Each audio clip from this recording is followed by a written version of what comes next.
Hello friends, and welcome back to the channel. Welcome back to Align Plans.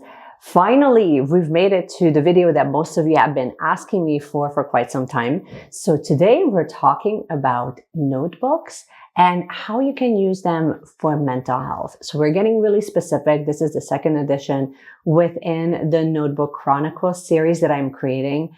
And honestly, I really wanted to make this video because I know that obviously within these pocket-sized notebooks, there's a million and one ways that we can use them.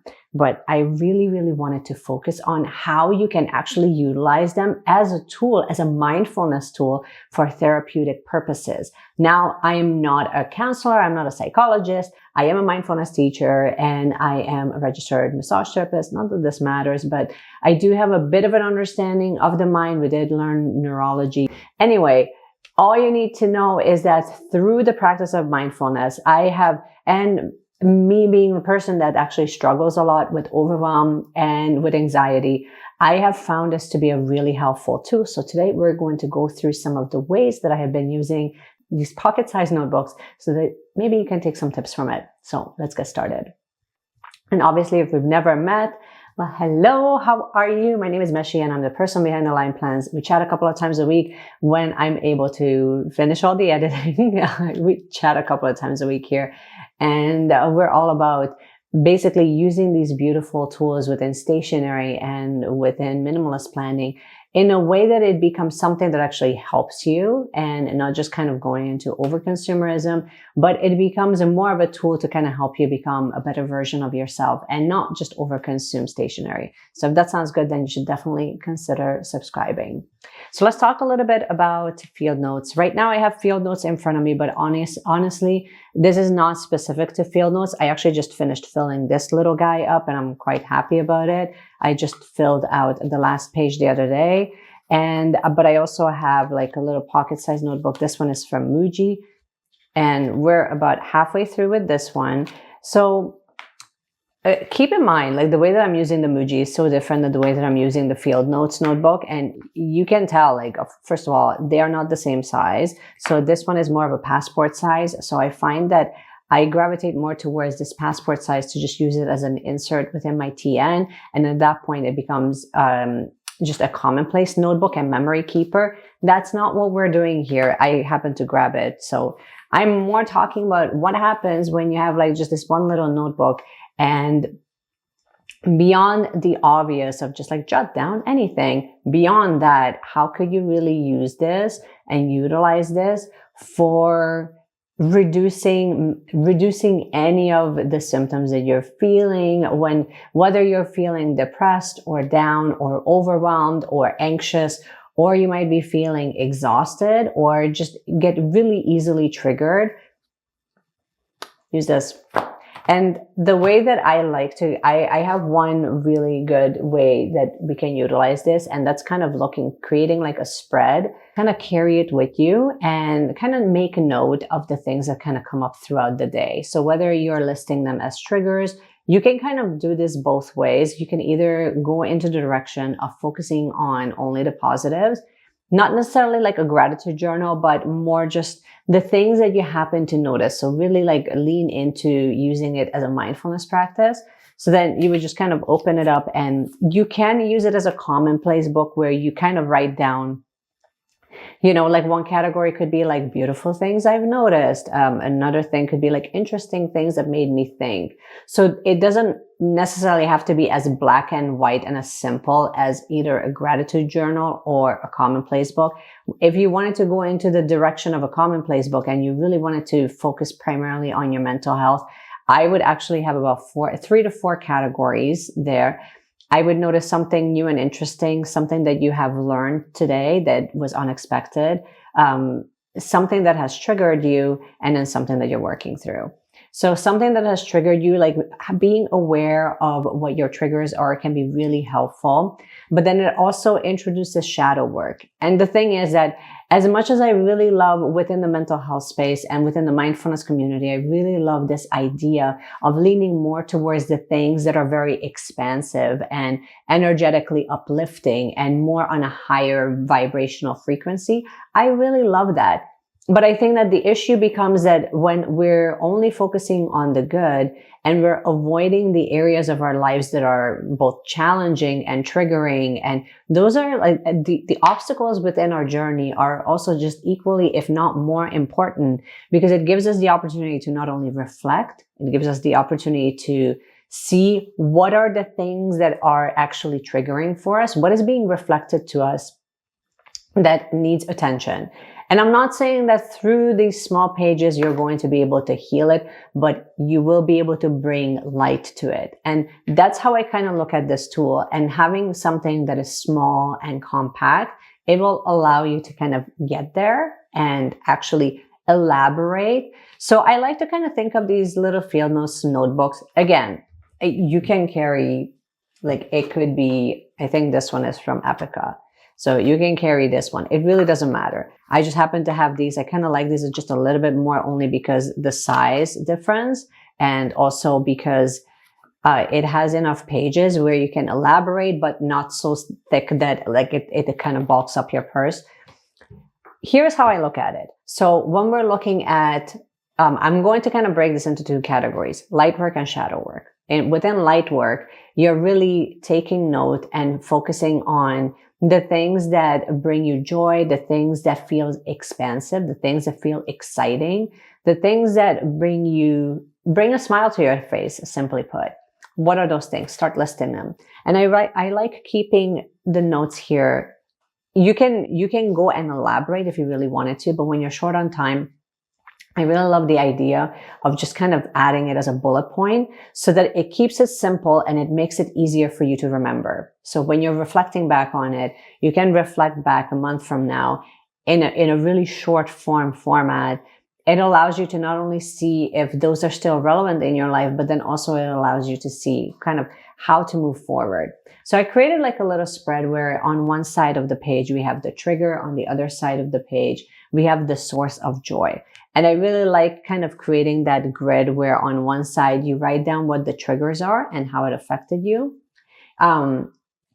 Take a look at what the triggers are. So the thing that sparked anger, the things that sparked frustration, the things that sparked, I don't know, for you to be really reactive or get defensive or feel insulted.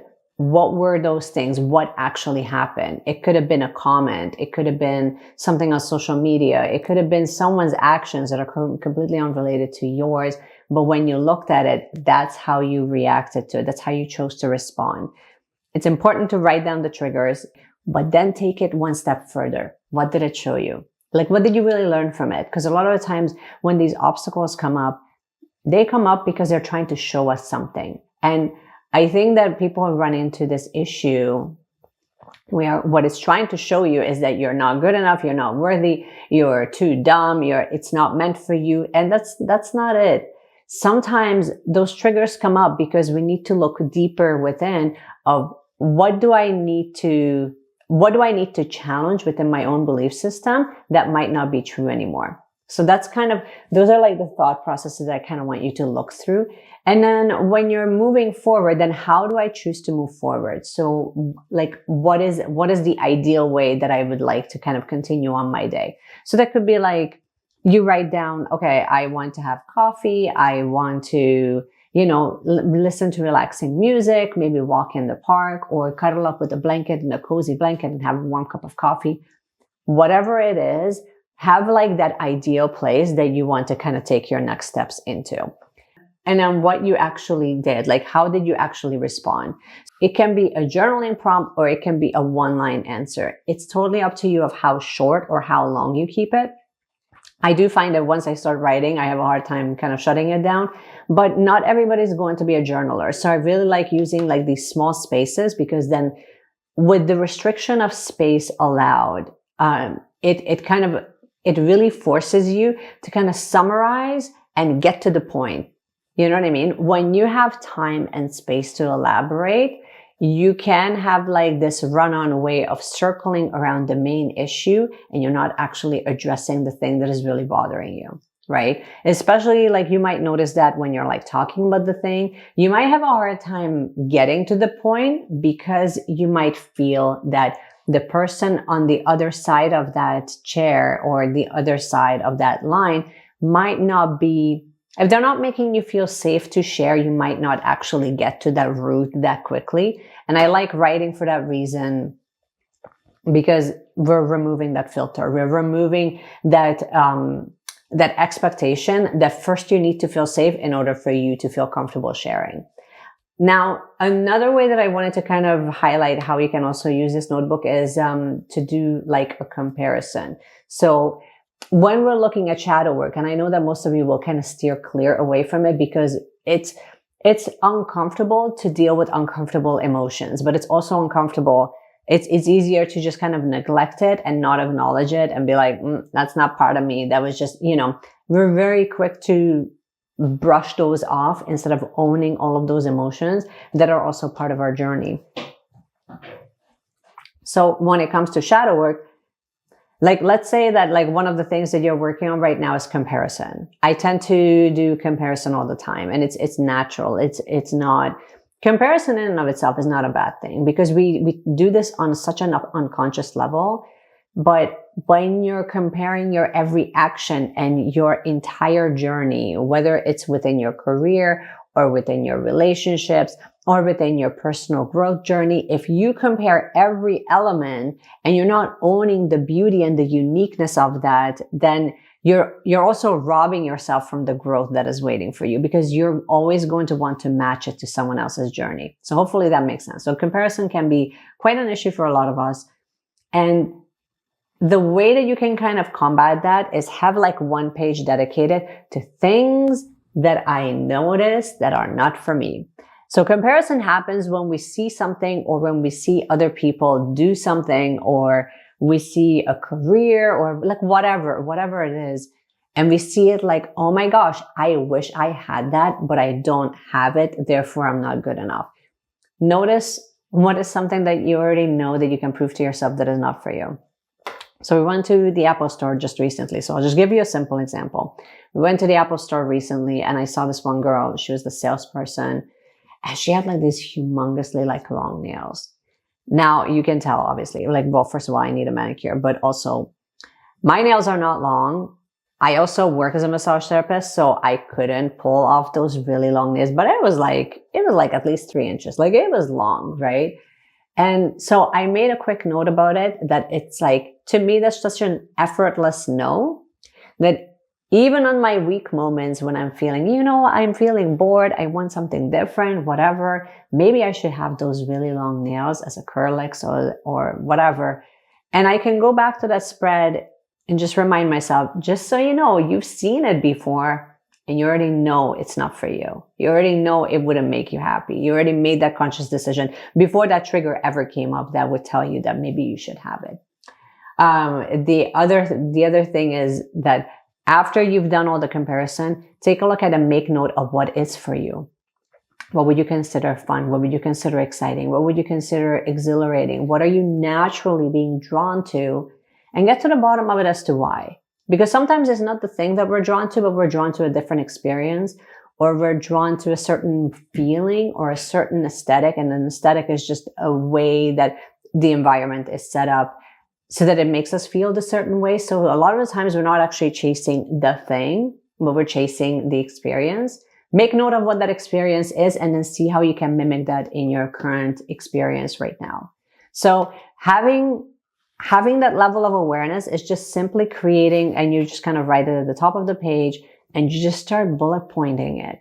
And that to me becomes so much more meaningful. And do this like as a 30-day thing. I mean, this has like 48 pages. So for 30 days, if you do any one of these spreads, it will bring you enough awareness around how you can kind of navigate your own emotions, how you can navigate your reactions to things. And then you're not sitting there beating yourself up or spending energy on areas when they were never meant for you anyway. And it doesn't belong to you. It's not for you anyway. Does that make sense? So hopefully it makes sense. But I mean, if you guys want to see, I will show you a couple of examples of how I've done that here in my field notes. But this is all I want to share with you about how you can use field notes or like any type of pocket-sized notebooks for mental health purposes. And today I really wanted to focus on more like overwhelm and anxiety, because I think that when we're removing all of these digital distractions and then really start kind of leaning into what to put on paper so that it becomes meaningful and it becomes a growth tool, we're getting somewhere, right? We're really getting to the depth of who we are today, and then who we want to become. And then it gives you that roadmap to kind of start crafting your journey. And whether you're using these little tools or a journal, today we're specifically talking about this, but I think that these practices they're so interchangeable that you can apply them to like your journaling practice. But I always imagine journaling practices are more long format writing versus having like a little notebook. It could just be just a quick snippet to capture what is happening in your life and what did you notice, and then what did you learn about yourself. Anyway, I hope that you find this helpful and useful. Please let me know in the comment section. This is your question of the day. What is one way that you have used your pocket-sized notebook that has been helpful for your mental health? Please share it below so that we can all learn from each other. And of course, if you enjoyed this video, you can give it a thumbs up and share it and add the notifications so that you get notified every time I release a new video.